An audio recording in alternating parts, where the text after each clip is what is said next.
In this video, I'm going to show you exactly how to set up Klaviyo for 7- and 8-figure brands in 2025.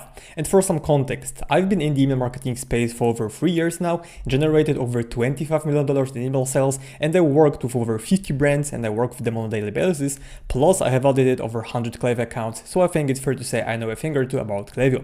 So again, this video is gonna be the complete breakdown of how to set up Klaviyo the right way, so you never have to watch another video again. So let's get right into it. And one more important thing is that it's not gonna be, a guide on how to set up the flows. It's gonna be how to set up Klaviyo, all of the settings, all of the technicals to make sure that you're actually tracking your revenue, it's being attributed correctly, and you're not seeing any inflated numbers. And then that's gonna allow you to analyze the data the right way, so you can actually have reliable and predictable growth for your brand. So the first thing I want to cover is integrations tab, which seems to be super simple and super straightforward, but it's not that simple. And just hear me out, okay? So on the left hand side, you need to scroll down just a little bit and then find integrations tab. Back in the day, it was in a different place where you would need to click on the brand name and then under it was other settings or stuff like that. Now it's on your left hand side. So again, just scroll down and then go to Shopify. Once you go here, there's lots of settings that you can obviously set up. The first one being on-site tracking. So when I'm auditing lots of brands, the biggest mistake they have is they have usually turned off these two features, which again is not great because the first one allows you to have the browser development flow, and the second one is just pretty much tracking more data, which is gonna be useful later on when it comes to flows, segmentation, and so on and so on. Now we can also see the green mark, which says the Klaviyo app embed is enabled on your Shopify store. And then not that long ago, I believe like 6 months ago, Klaviyo has rolled out the feature where normally they are adding 2 new metrics, or actually 3. First one being submitted search, second one being viewed collection, third one being added to cart. This is a pretty big thing because back in the day there was only abandoned checkout metric, and normally you would need to install the added to cart metric manually, which for some people it was a bit of a trouble. Right now they have added this metric where it's gonna be added automatically once you do it. So normally, if you've never done this before, if you've never visited these settings ever, you need to go to the integrations, again your store, and then under on-site tracking there should be like a blue box with a bunch of text and then a button that says get started. Then you would need to press on that, continue to all of the settings connected with Shopify, and then once you do that and click on update settings, you would need to go to metrics. I opened that in a new tab so it's just faster, but then if you type in added to cart, you're gonna see this metric with a Shopify icon. Again, usually that's not the best practice because still the one installed manually just collects more data, so you can send more abandoned cart emails to people who have actually abandoned carts. So I still recommend doing that manually, and I have a separate video on that showing you how to do it in like 8 minutes, so go watch it. It's super simple. But again, if you're not tech savvy at all, this metric is better than having no abandoned cart flow at all. Other 2 metrics should be submitted search, where you can just kind of create flows around that as well, and then viewed collection, which would be another flow that is going to be called up collection abandonment or abandoned collection, whatever you want to call it. Basically one step after homepage, but one step before browser development. So again, when it comes to maximizing your results, this is something you absolutely need to have. Then we need to scroll down a bit more, and then you're gonna see stuff like that, which is gonna be syncing data from Shopify and to Shopify. Now I recommend having the settings from Shopify set up just like that. So first of all, this list that you see here is gonna be where your checkout subscribers are being added. So if, for example, you want to have a different list for checkout subscribers versus your pop-up, this is the place to do it, okay? You can select any list that you want, and then you'll be just pretty much showing up. I mean, this list is gonna be having all of the checkout subscribers being added to this list. Then same goes for SMS. You want to be syncing those subscribers to the right SMS list as well. And after you do that, it's pretty much gonna be you having more data for your store. And then also just make sure that all of the recent data is being tracked correctly. In some cases it might not be, which is gonna be an issue. Like for example, this brand is not triggering fulfilled order just because of how they fulfilled the orders in their backend. So it's a bit different, but then make sure that all of the events are being tracked the right way. Some brands set it up in a way that, okay, like every single hour they're gonna be updating them. Some have it lifetime, live, so every single minute. Both are fine. But yeah, this is the first and most important thing, just to get this tab ready to go, because once you do it, you don't need to do it ever again, okay? The other thing is going to be us navigating the settings tab. So you just click on your brand's name and then you simply go to settings.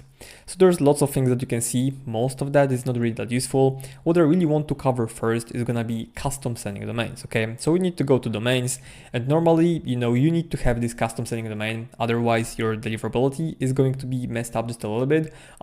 Plus, it's going to be also shared sending domain. You're going to be using shared sending domain, which usually is also, being shared by other brands. This is why it's called shared sending domain.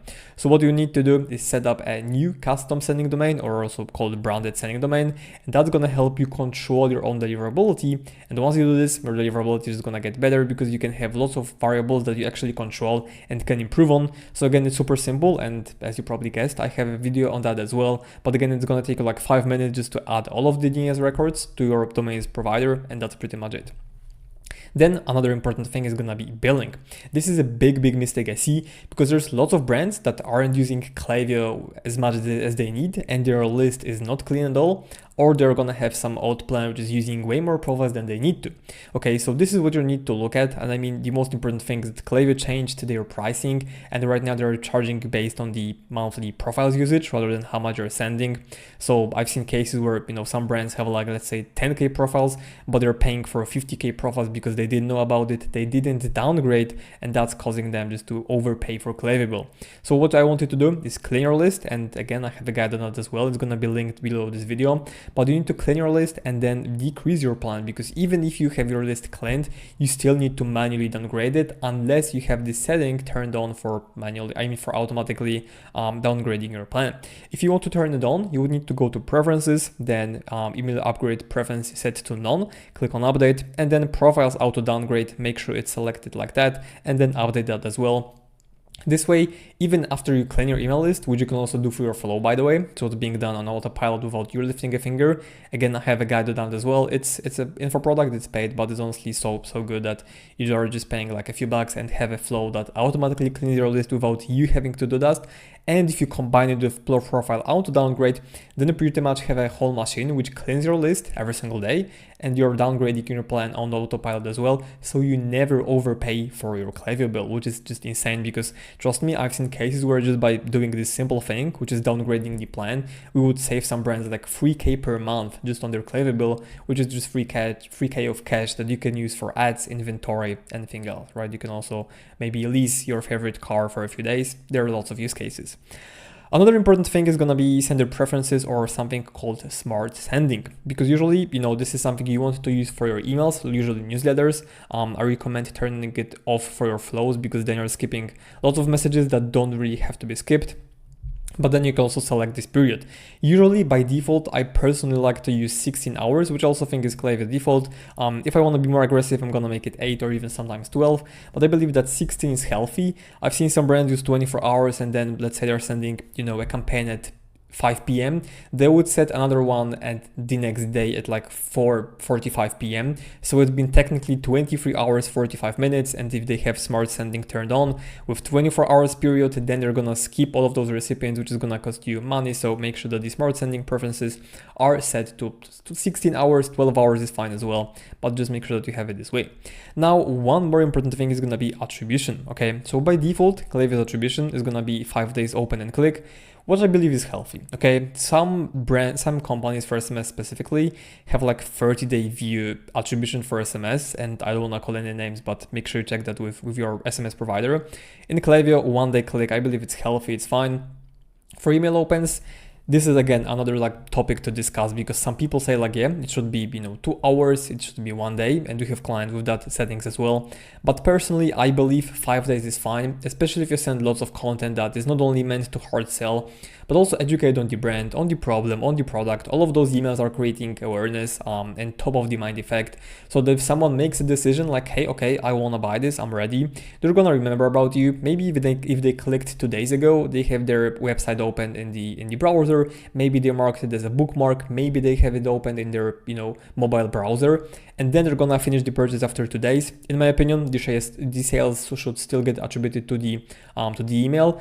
But make sure that if you're doing that with 5 days attribution windows, that you exclude the subscription metric from all of your revenue, which is just creating a separate metric custom coded for all of the orders, excluding subscriptions.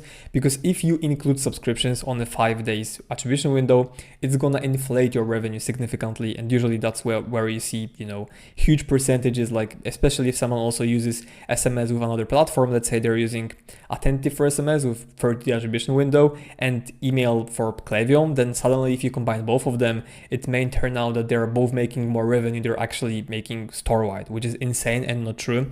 But that's because, like, first of all, there's gonna be cross attribution between platforms, especially if Attentive has like 30-day attribution window. And I've seen some brands have their Klaviyo email attribution set to 30 days open as well, which is just hilarious, and that's not true. So like if you have both of these so high, plus if you count in subscription revenue, which is people who open an email and their subscription revenue kicks in because they trigger placed order metric, then, you know, out of the sudden you have Klaviyo generating some hilarious numbers like 50% of your revenue, 60, 70%. And don't get me wrong, these are possible, but they're only possible if a brand is underspending. I mean, it's possible they're underspending on these settings without subscription revenue, which again is like a separate metric. Because if you don't do that, it's gonna be some sick numbers that are not possible to achieve, and you're just gonna think like, hey, I'm doing something fundamentally wrong because I'm not able to achieve 50% of revenue from Klaviyo. And usually still like 50% is too much. It's not that good because it means you're underspending on ads. But regardless, make sure your attribution, you know, settings, windows are being set to maximum of 5 days. I don't recommend more. 5 days is maximum. A healthy number would be like 2 to 3 days. That's, you know, relatively fine as well. And then one more important thing is excluding all of these bot traffic clicks, because we've seen cases where we come in and we're like, okay, SMS click rate is like 30%, but we're not making any sales. And then it turns out that the brand didn't have this setting turned on. So again, all of these are gonna make sure that you're excluding bot clicks from email, bot clicks from SMS, and Apple privacy opens, which is usually when someone opens their mail app on the iPhone and they don't open an email, but they just open the app.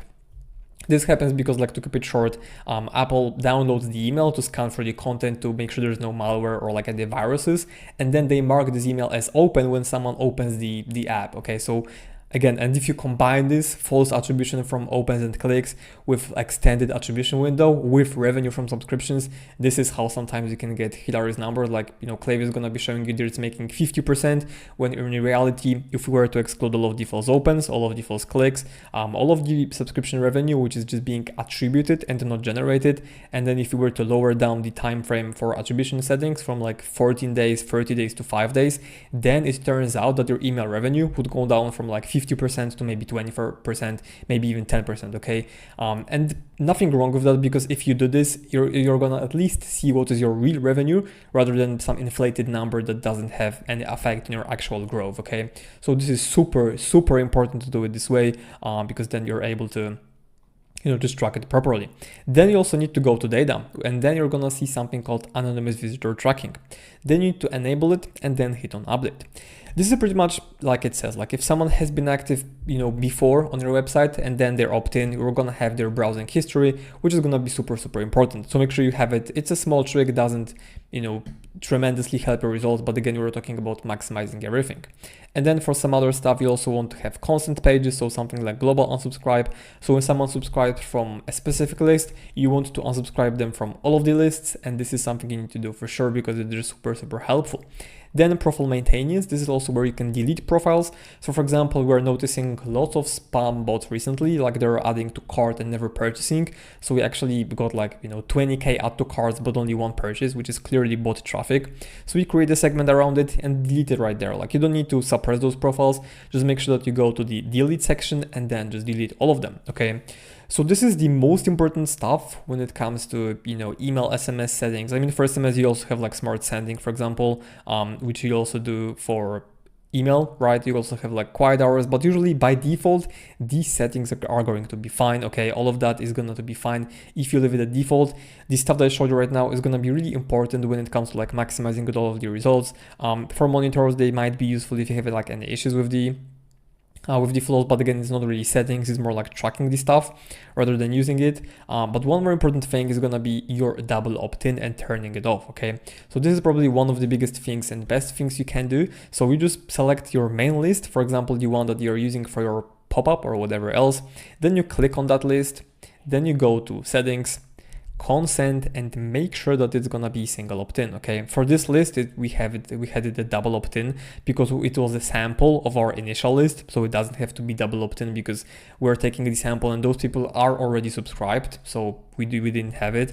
But for our main initial list, it has to be turned off because otherwise your list growth is gonna be slowed down significantly. So again, you would go to newsletter or like your main list, settings, consent, and then make sure this is selected as single opt-in. Otherwise, if you have double opt-in, you're gonna be bleeding revenue, because people who need to double opt-in, they're like not likely to do this, and usually your list growth is gonna be slowed down by like 50%, which is just huge, because that means 50% less people receiving your flow emails, your campaigns, and so on and so on. So again, I would say this is one of the most important settings, because otherwise your list is going to be growing super slow. But other than that, I would say this is it for this video. Again, I showed you the most important stuff, which is not being set up by Klaviyo by default, but something you need to do extra, which is going to just help you make more revenue or see the data more clearly, because this is one of the most important things when it comes to emails performance. Like, yeah, you can have great results, but what if they're not real? Like, that's not really going to give you any edge over the competitors, and it's not going to allow you to scale faster. So again, all of these settings are pretty much everything you need to do. And remember that this was just like the most important stuff. Like, obviously, this is how we set it up for our clients as well. This is the proven process, and if we do it the right way, you can easily see how you can get more revenue from emails, more revenue from Klaviyo, and ultimately just grow your store more profitably. So if you want to do us to, for example, handle your emails, or do like a comprehensive audit where I show like, okay, this is what you're doing good, this is what you're doing bad, this is where you can improve and scale your emails to actually grow profitably, then there's gonna be a link below this video where you're gonna have a call with me. We're gonna have a quick chat about your brand. I'm just gonna audit your Klaviyo account completely for free, and then you can implement the whole action plan on your own, or you can work with us so we can do it fully for you. Again, that's it for this video. Make sure to check out the link below this video to apply for a free Klaviyo audit, and I'll see you in the next one. Cheers!